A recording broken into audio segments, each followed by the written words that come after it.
How to add indicators on TradingView.com. First, I would like to tell you this that I will do this tutorial on my Windows desktop as well as Brave browser, but you can always do so on your favorite OS or your favorite browser as long as it is not Internet Explorer, because that thing is outdated. As always, for more contents and tutorials like this, please make sure that you subscribe to the channel. Here we go. First off, just open your browser and then go to TradingView.com.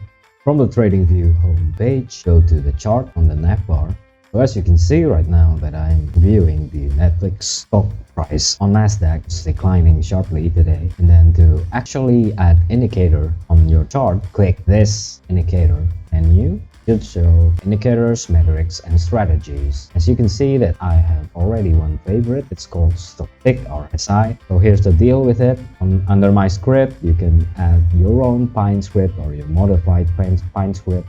And under community script, you can get Pine scripts from the community. So for example, I will add fair value gap to my favorite. To add it to your favorite, just click the star icon to the left of the title. And to view the source code, you can also click on this button. And to see more content or more version of it, you can just click the read more. For example, I will add this. So to add it, just double click it. You can also add multiple indicators. So for example, I will add Stochastic RSI also.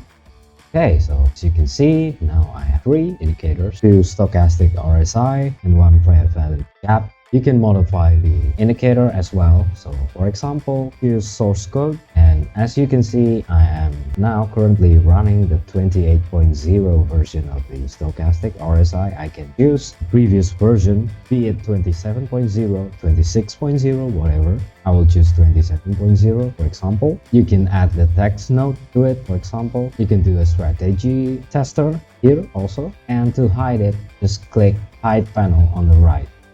That's pretty much how you add indicators to TradingView.com. As always, for more contents and tutorials like this, please make sure that you subscribe, like, and comment down to our channel. If you have any suggestions or any topics that you wanted us at TechTricks to cover, please do not hesitate to put it on the comment section down below. I hope it helps. Cheers, take care, and goodbye.